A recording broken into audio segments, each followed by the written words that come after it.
तो समाजवादी आंदोलन का महावीर अर्जुन मानता हूं, जो चिड़िया की आंख देखते थे, वो पहाड़ तोड़ने में यकीन नहीं करते थे, और उस चुनाव की हार के बाद जो जहर निकला समाजवादियों के बीच में से, उसका समापन बिहार आंदोलन के रूप में हुआ, समाजवादी आंदोलन के रूप में।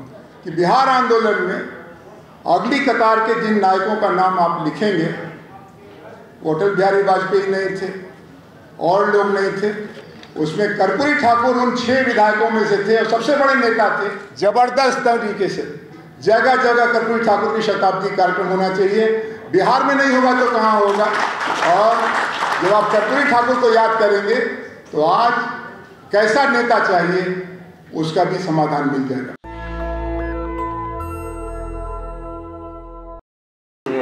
शुरुआत में रमाशंकर जी, रामनाथ ठाकुर जी का इंट्रोडक्शन करते हुए उन्होंने कहा कि कर्पूरी ठाकुर जी का डेथ के बाद वो राजनीति में आए, उनको रोका गया। और दूसरी बात, अभी केसी त्यागी जी लोकदल का मर्जर के संबंध में कुछ बोले। मैं इसलिए कि जॉर्ज साहब के साथ कई साल जुड़ा रहा, और कर्पूरी जी मरने से करीब 2 सप्ताह पहले, शायद 3 फरवरी को कर्पूरी जी से उन्होंने कर्पूरी जी के घर पे पटना में मिले और लंबी उनसे बातचीत हुई। वहाँ पर ऑलरेडी वीपी सिंह जी का जनमोर्चा बनना, ये सब चीज़ बातचीत हो ही रहा था। और साथ साथ इन लोगों के बीच में ये बात हुई कि लोकदल जो गुट जो है, 2 गुट, लोकदल और लोकदल ए, इसका मर्जर करवाने का और एक मजबूत समाजवादी पार्टी बनाने के बारे में बात हुई थी। और उस समय कर्पूरी जी ने बताया कि उसमें वो उसके पक्ष में थे, लोकदल को ही एक समाजवादी लोकदल बनाने का। लेकिन उन्होंने ये एक उनका कैविएट था कि लोकदल ए का डायनास्टिक कैरेक्टर के बारे में उनको परेशानी थी, लोकदल ए का, और जनता पार्टी का अपर कास्ट कैरेक्टर के बारे में उनको परेशानी थी। लेकिन बातचीत जो भी पूरा नहीं हुआ, इसी बीच में कर्पूरी जी चले गए। और मैं एक बात और कह करके मेरी बात समाप्त करता हूँ कि बिहार कई मायने में समाजवादी संघर्ष के संबंध में सबसे पहला राज्य रहा। जैसे गैर बराबरी मिटाने के संबंध में जो समाजवादी लोग जो काम किए हैं, तो उसी कर्पूरी जी का रास्ता में चलकर जो अभी जो हम लोग का जो सरकार जो चल रहा है, मेरे पार्टी की सरकार, वहाँ पर सबसे महिलाओं को पंचायत और स्थानीय इकाई में जो 50% रिजर्वेशन दे करके दिया है, जो 2006 में नीतीश कुमार पहले मुख्यमंत्री हैं जो पूरा देश में जो ये दिए हैं। और मेरे पास इसका क्रोनोलॉजिकल ये मैंने पार्लियामेंट के रिप्लाई भी मुझे मिला है। सबसे लास्ट जो दिए हैं वो नरेंद्र मोदी जी जब वो 2014 में प्रधानमंत्री बनने से 2 महीने पहले उन्होंने आरक्षण दिया महिलाओं को। दूसरी बात, सारे बात की चर्चा हुई, एक बात के बारे में नहीं हुआ कि गांधी जी का सबसे कठिन काम जो है, वो काम मेरे पार्टी की सरकार वहाँ पर किया है। और सबसे मेरे पार्टी की सरकार से पहले कर्पूरी जी ने उस समय जब मुख्यमंत्री रहते हुए किया है। वो जो महिलाएं जो शराब से जो पीड़ित होते थे, तो इसके लिए उन्होंने जो शराबबंदी लाया और वो भी एक कारण रहा, उनको इस्तीफा देना पड़ा। लेकिन इसके बावजूद मेरा पार्टी वहाँ पर शराबबंदी लागू किया है और 6 साल से शराबबंदी बिहार में है। और मंत्री तो पब्लिकली बोल चुके हैं कि जब तक मैं मुख्यमंत्री रहूँगा तब तक मैं शराबबंदी नहीं हटाऊंगा। धन्यवाद। साथियों, हम और आप इस बात को अपना सौभाग्य मानेंगे कि हमारे दौर के जननायक कर्पूरी ठाकुर की शताब्दी के लिए कॉन्स्टिट्यूशन क्लब में जो सम्मेलन हुआ उसके हम लोग साक्षी बने। और हम लोगों के लिए खासतौर पर जो लोग 65, 70, 75 साल की उम्र वाले हैं, आज ये भी फ़ख्र की बात है कि हम लोगों ने अपने विद्यार्थी जीवन में, अपनी जवानी के दिनों में जिन नेताओं के पीछे अपना समय लगाया, जिनके कदम को देख के अपना कदम बढ़ाया, उसमें कर्पूरी ठाकुर जैसा जननायक भी था। अभी जब कहा जा रहा था तो मुझे लगा कि आज मुझे नहीं, मैं 24 जनवरी को जब रामनाथ जी कार्यक्रम करेंगे पटने में या गांव पर, तो उसमें अपनी बात पूरी रखूंगा। लेकिन अगर कर्पूरी जी के गुणों की चर्चा करनी हो, उनकी समस्याओं की चर्चा, तो भाई शिवानंद जी ने अपने भतीजे के धर्म को पूरा किया जो रामनाथ जी ने नहीं किया।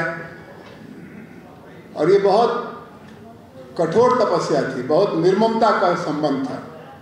अपनी संतति, अपना जिम्मा, लेकिन दूसरों की जिम्मेदारी को देखते हुए अपनों को पीछे रखना, ये पता नहीं कहाँ से आया था। शायद गांधी से आया था। गांधी ने अपने लड़के को पढ़ने के लिए नहीं भेजा, उसमें बाकी हो गए हरिलाल गांधी। या शिवानंद तिवारी और रामानंद तिवारी का झगड़ा जयप्रकाश जी की निपटाया भी नहीं निपटा। रामनाथ ठाकुर को तो हम लोग पहचानते भी नहीं थे, हम लोग उनके घर जाते थे। कर्पूरी ठाकुर जी जितना स्नेह सम्मान सत्याग्रही नौजवानों को देते थे, उतना अपने बच्चों को नहीं देते थे। और उसे फिर एक मिसाल बनी, एक रास्ता बना। हालांकि उसका सबसे ज़्यादा ताप, पीड़ा उनकी धर्मपत्नी को, उनके बच्चों को झेलनी पड़ी। लेकिन अगर कर्पूरी ठाकुर के बारे में समाजशास्त्र के विद्यार्थी के नाते आप देखें तो वो समाजवादी आंदोलन की अगली कतार के नेता थे, खाली नेता नहीं थे। हम लोगों को याद है कि जब प्रजा सोशलिस्ट पार्टी अपनी दिशा भटक रही थी तो जिन लोगों ने आगे बढ़कर के लोहिया की बांह पकड़ी, उसमें 2 नायक में दर्ज हैं, कर्पूरी ठाकुर, रामानंद तिवारी। बाकी सारी प्रजा सोशलिस्ट पार्टी इंतजार कर रही। ऐसे ही जब समाजवादी लोग इस सम्मेलन का, उस सम्मेलन का प्रस्ताव बार बार बांध रहे थे, लोहिया मर चुके थे, तो जिस नेता ने सबसे पहले चौधरी चरण सिंह के बढ़ रहे कद को पहचाना, वो उत्तर प्रदेश का कोई नेता नहीं था, महाराष्ट्र का कोई नेता नहीं था। कर्पूरी ठाकुर पटना से आए और उन्होंने राजनारायण जी से लखनऊ में कहा कि ये भरतपुर सम्मेलन का प्रस्ताव नेताजी ठीक से कपड़े में बांध के रख लीजिए, अभी ये काम नहीं आएगा, अभी दौर बदल रहा है, जमीन बदल रही है, राजनीति बदल रही है, चौधरी चरण सिंह को किसी तरह से मना लीजिए। और राजनारायण जी चौधरी साहब को उस जमाने में चौधरी चेयर सिंह कहा करते थे। तो चेयर सिंह से फिर किसान नेता का पद स्वीकारने में कर्पूरी ठाकुर आगे चले। और इसी कॉन्स्टिट्यूशन क्लब में जब मौलंकर हॉल में मीटिंग हुई तो सबसे स्पष्ट, बाकी सब समाजवादी थोड़ा लड़खड़ा रहे थे अपनी बात कहने में, क्योंकि उसमें पीलू मोदी भी थे, बलराज मधोक भी थे, लोकदल बन रहा था। कर्पूरी ठाकुर ने सबसे स्पष्ट बातें रखी जो हम लोगों को तब नहीं समझ में आई, अब समझ में आता है कि वो बन रहे इतिहास को समझ रहे थे। ऐसे ही मैं पूरी जिम्मेदारी से कहना चाहता हूँ कि बिहार आंदोलन में अगली कतार के जिन नायकों का नाम आप लिखेंगे, वो अटल बिहारी वाजपेयी नहीं थे और लोग नहीं थे, उसमें कर्पूरी ठाकुर उन 6 विधायकों में से थे और सबसे बड़े नेता थे जिन्होंने विद्यार्थी आंदोलन जयप्रकाश के आह्वान पर विधायकी छोड़ दिया। उसमें सच्चिदानंद सिंह थे, लालमणि ठाकुर थे, रामविलास पासवान थे, धनिकलाल मंडल थे, कर्पूरी ठाकुर थे। इनमें सबसे बड़ा कद कर्पूरी ठाकुर का था। तो कर्पूरी ठाकुर को मैं अगर एक वाक्य में कहना हो पुराणों की भाषा में, तो समाजवादी आंदोलन का महावीर अर्जुन मानता हूं। जो चिड़िया की आंख देखते थे, वो पहाड़ तोड़ने में यकीन नहीं करते थे, कैसे स्ट्रैटेजिकली हम कदम उठाएं। और इसीलिए इन्होंने जयप्रकाश जब अपने गांव लौटे, यानी आंदोलन की छांव में आए, इन लड़कों की मदद से यहाँ संतोष बैठे हुए हैं, तो जिस नेता ने बिना शर्त उनका पूरा समर्थन किया, सहयोग किया, जिस पर पूरा भरोसा कर्पूरी जी पर करते थे जयप्रकाश जी, तो वो इतिहास में दर्ज है। और आखिरी बात ये कि समाजवादियों के अंतर्विरोध को भी समाजवादियों के बीच में कर्पूरी जी खूब पहचानते थे। मेरा दुर्भाग्य था कि मैं एक ऐसे चुनाव में हिस्सा लेने गया, सौभाग्य था कि मैं ऐसे चुनाव में हिस्सा लेने गया जिसमें राजनारायण जी, इंदिरा गांधी लड़ रहे थे, राजनारायण जी हार गए 71 रायबरेली। लेकिन 2 साल बाद एक ऐसे चुनाव में भी हिस्सा लेने लगा जहां समाजवादियों के राम और लक्ष्मण, राजनारायण और मधुलिमा आपस में लड़ रहे थे, और हम लोग इधर से प्रचार कर रहे थे, कुछ लोग उधर से प्रचार कर रहे थे। और उस चुनाव की हार के बाद जो जहर निकला समाजवादियों के बीच में से, उसका समापन बिहार आंदोलन के रूप में हुआ, समाजवादी आंदोलन के रूप में। तो मैं आग्रह करूंगा रामनाथ भाई से कि जैसे वो आपके पिता का जो कर्तव्य था उन्होंने पूरा नहीं किया, वैसे ही पुत्र होने के नाते आप संकोच में मत पड़िए। जबरदस्त तरीके से जगह जगह कर्पूरी ठाकुर की शताब्दी कार्यक्रम होना चाहिए। बिहार में नहीं होगा तो कहाँ होगा। और जब आप कर्पूरी ठाकुर को याद करेंगे तो आज कैसा नेता चाहिए उसका भी समाधान मिल जाएगा। बहुत धन्यवाद।